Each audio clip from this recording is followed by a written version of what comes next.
All right, I show us at 3 o'clock and where we are streaming already. Then Audrey, why don't you call the roll? Mrs. Ashley, Mr. Liebig, Here. Mr. Scoggin, Yes. Dr. Clark, Superintendent Ibarra, Here. Ms. Keogh, Here. Mrs. Critchfield, Here. and Dr. Hill. Present. Did I hear Linda or no? We are missing Linda and Emma. There's Linda. I was gonna say they're both very critical people, but Linda is a priority person today for our agenda. Sorry, so I had it's a all little, good. Thanks. Well, we are a timely group. And so with that, Audrey, if you'll note that Dr. Clark is present and accounted for, and should Emma join us, we'll make sure that that gets noted. Our agenda is posted. As you can see, it is all in the policy planning and governmental affairs. And with that, I will hand it over to Chairman Clark. Thank you, Madam President. You have before you today 4 pending rules, which you have seen previously. 3 of them will be exactly the same as you saw last time. However, number 1 has some changes in it. So the first item is temporary and pending rule docket 0802012001, attendance and full-time equivalent enrollment reporting. And I'll ask Tracy to walk us through the changes, please. Thank you, Dr. Clark, members of the board. So the changes from what the board approved as a proposed rule back in August are highlighted in yellow. And they're, for the most part, technical changes that were identified when we ran the October numbers through the funding formula. The first one is on page 2 of attachment 1. So this is in IDAPA 080201, subsection 25004. Because of the way the attendance is captured, and we don't have an indicator yet for unexcused attendance, and unexcused attendance is what would take someone out of the enrollment counting. We add some language that allows for those students that are there for less than a half day to be aggregated. That way they're still being captured in the enrollment counts, even if the student was taking only 1 course. The second change is on that same page, down 2 sections, so in that subsection 06. And in this change, the first one, we just changed the word computed to reported. And then for funding purposes, we had to allow some additional language for summer school programs because of the way support units are calculated for summer school programs. It's different than how support units are calculated for the rest of the school year. So this accounts for those summer school programs to keep them substantially the same as they are now, to where plugging that number in for full-time equivalent enrollment in lieu of average daily attendance still works for summer school funding. The next change starts on the very bottom of that same page, but with FTE, and then runs over onto the very top line on page 3. And this is just identifying when the summer school enrollment is included in the 4 reporting periods for FTE enrollment. So these are the changes that are made to the FTE enrollment, and using that FTE enrollment as a proxy for ADA language. Are there any questions? Madam Chair, just one. Go ahead, Kurt. So Tracy, what's the process for ensuring that a student isn't counted as more than one FT? I mean, I see there's a methodology for half day, full day in here, but just is there a huge administration burden here or an audit process that ensures that we don't have that going on, or how? Question. So, for President Critchfield, members of the board, there's a report that the IC staff run that based on a student's EDU ID, so their unique education identifier, they can identify whether a student adds up to more than one FTE, regardless of the schools that they may be enrolled in. Other questions? Shall I go to I motion? think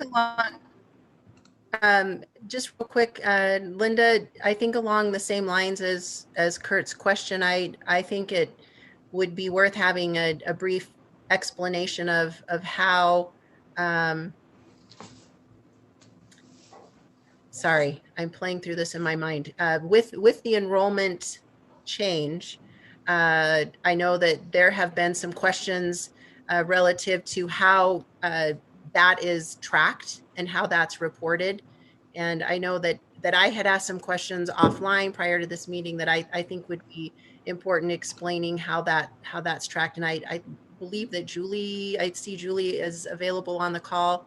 It might be useful information for the board as well to understand how they will report the enrollment if a student doesn't show up and how that works. Thanks. Julie? Good afternoon, everybody. My name is Julie Oberle. I am with the State Department of Education, and I am the Chief Fiscal Officer for Public Schools. So, members of the board, the October 1 enrollment is captured per Idaho Code 33-1027, and that's where we pull that guidance from. For a student to be included in the October 1 enrollment count, they had to have had a positive day of attendance in the prior 10 consecutive school days. For them to have a day of attendance, they had to have been present and under the guidance, or not present, they had to be under the guidance and direction of a teacher in the teaching process for at least 2.5 hours to count as a 0.5 ADA. And for 4 hours to count as a full ADA. So what's happening right now is a student may be attending a school district and another school district or a charter school, and they are attending 1 hour a day, maybe at the second school, which would be, let's call that the charter school, and then they're 5 hours at the school district. So they aren't being counted in the enrollment count at the charter school because they haven't had a positive day of attendance. This new rule that we'll be talking about, or that we are talking about, allows for attendance to be reported for that student. So what happens if a school has a whole bunch of students enrolled, but they haven't had any attendance? And I think we've all heard maybe some rumors that schools aren't dropping those students that aren't showing up. If they haven't had a positive day of attendance, then they are not being included in the enrollment count as of October 1st. And they aren't being included in the weekly enrollment that we are now using for funding purposes. I hope that answers the question. Thank you, Julie.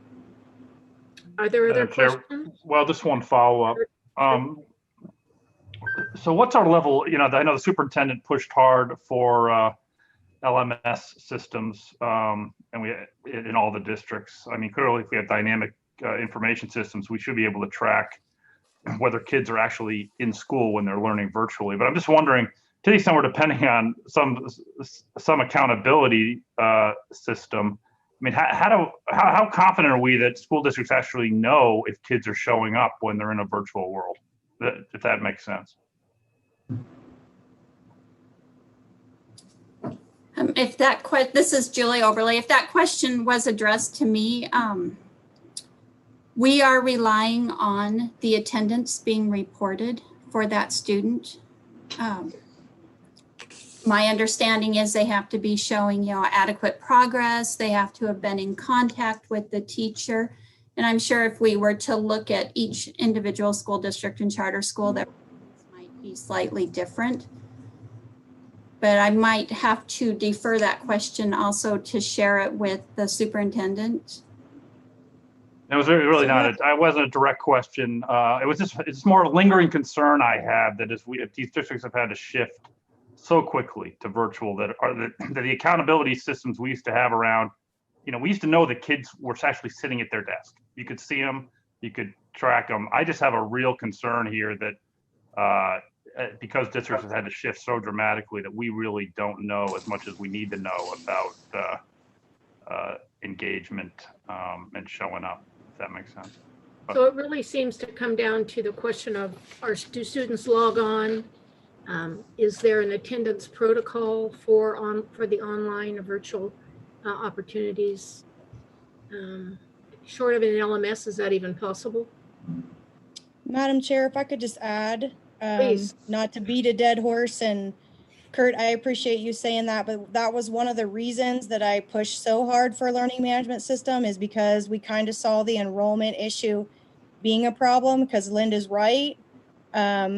You really kind of have to have an online program that can do that for you. So I would just reiterate again, I think that even for the legislature, I think that's also going to be a sticking point. I don't want to speak for them, but I think what Kurt is pointing to is actually going to be a question for everybody around tracking.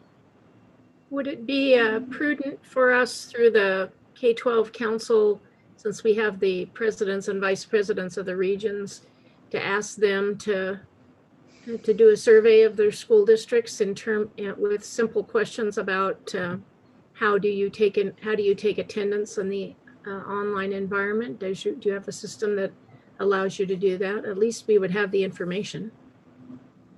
Madam Chair, I would I think that's a great idea. And I just want to add, I'm not trying to say people are being dishonest, but remember there's the old saying, trust but verify.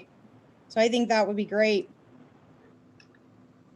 And I'm not implying that either. I guess my experience is, you put in a new information system like many of these districts have, and they have the capability to track this kind of stuff. When I say kind of stuff, I'm talking about student engagement online, but it takes time to build the dashboards that teachers can see and principals can see and superintendents to see to actually know whether your students are engaged in that virtual world. And I just think we have a long way to go in that regard. Are there comments or questions? Mr. Scalden, did you have one? I think it was addressed. Thanks. Are we ready for the motion? Please. I move to approve the amended temporary and pending rule docket 0802012001, establishing enrollment full-time equivalencies reporting as submitted in attachment 1. Is there a second to the motion? Thank you, Sean. That. Thank you. I saw your hand before I heard your voice. Is there discussion of the motion? Hearing none. Audrey. Mr. Liebig, Aye. Mr. Scoggin, Aye. Dr. Clark, Aye. Superintendent Ibarra, Hi. Ms. Keough, Aye. Mrs. Critchfield, Aye. Dr. Hill, Aye. and Mrs. Ashley. Thank you. The voting is the majority. We are missing one board member, and it does pass. Madam All right, President, the Yes. next item is pending rule docket 0802022002, educator certification. There are no changes in this rule since it came before the board previously, and there were no comments received during the public comment period for this docket. We could stand for questions, or I can go right to motion as you please. Where there are no changes, why don't we go to motion and then see if there's questions beyond that? I move to approve pending rule docket 0802022002 as submitted in attachment 1. Second the motion. Thank you, Dave. Questions on the motion?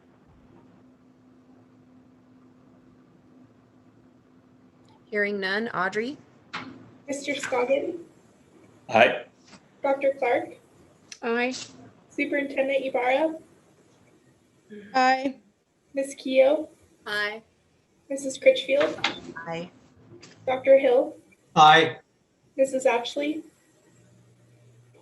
and Mr. Levick. Aye. Thank you. The voting is in favor of the motion. The next item, Madam President, is pending rule docket 0805012001, the ever popular seed certification, and this calls for repeal of the chapter. There are no changes in the rule, and there were no comments received during the public comment period. I move to approve pending rule docket 0805012001, rules governing seed and plant certification, repealing the chapter in its entirety as provided in attachment 1. Is there a second to the motion? I second. Thank you, Andy. I'm sorry that Emma's not here to see the day, although she would abstain anyway. So we got to make sure we get in touch with her and let her know how the vote turns out. Anyway, discussion of the motion. Hearing none. Audrey? Dr. Clark, Aye. Superintendent Ibarra, Aye. Ms. Keough, Aye. Mrs. Critchfield, Aye. Dr. Hill, Aye. Mrs. Ashley, Mr. Levick, Aye. and Mr. Scoggin. Aye. Thank you. The voting is in favor of the motion. And we're no longer in the seed business. This is a day to celebrate. The next item is pending rule docket 4701012001, vocational rehabilitation services. I'm going to ask Tracy to explain this since it's a little bit more complex than some of the others because it's a complete rewrite of this section. So Tracy, would you remind us of the pertinent issues here? Thank you, Dr. Clark, members of the board. So when the rules expired in 2019, the division wanted to do an entire rewrite of the chapter because there were so many changes that they wanted to make and clean up to do. So in order to do that over a 2-year period, last year the board approved just a temporary rule. That rule has since expired, and now the board has approved a new temporary and pending rule. This is the pending version of that rule that would go forward to the legislature. And what it does is it establishes the federal program for vocational rehabilitation services. And so much of what is in the rule is to provide clarification to those federal requirements or is required pursuant to those same requirements. What you see is changes in the rule because it is what you see is redlined in the rule because it is a whole entire rewrite is those changes that have come about between the proposed and pending stages. So that's the red and the blue language is what's different than what you approved and proposed. In attachment 2, because we did receive comments on this rule is the summary of the comments received and the division's response to those comments. So I can go through the individual changes. For the most part, they're administrative in nature, so we added a number of additional definitions and then just cleaned up the language a little further based on that public comment. Does anyone wish to have that explanation, or are there other questions for Tracy? If not, I'll go to the motion. Please. I move to approve pending rule docket number 4701012001 as submitted in attachment 1. Is there a second to the motion? Second the motion. Thank you. Discussion or questions of the motion?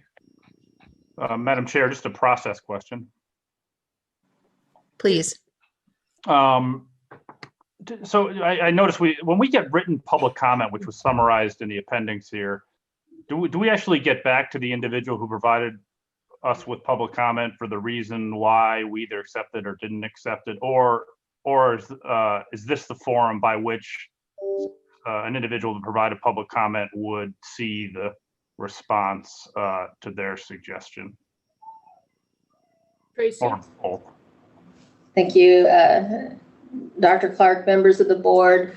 So the response that you see as attachment 2, that summary of the comments received and the division's response will be posted on their website as well. Most of the time, these meetings are so involved that it's talked through with the individuals as well. But these comments and the response to the comments are posted on the website. Okay, thank you. Other questions, comments? Hearing none. Audrey? Superintendent Ibarra, Aye. Ms. Keough, Aye. Mrs. Critchfield, Aye. Dr. Hill, Aye. Mrs. Ashley, Mr. Levick, Aye. Mr. Scoggin, Aye. and Dr. Clark. Aye. Madam President, that concludes the PPGA agenda. Thank you. And the voting is in favor of the motion. With that, we finish. Oh, yes, we do. Excuse me. That does conclude our agenda as posted. And with that, I would accept a motion to adjourn. So moved. Thank you, Superintendent. Is there a second? Seconded. By all, but we'll count Dave. And all in favor by voice vote. Aye. Aye. Aye. Thank you, everyone. Have a wonderful Thanksgiving. You too.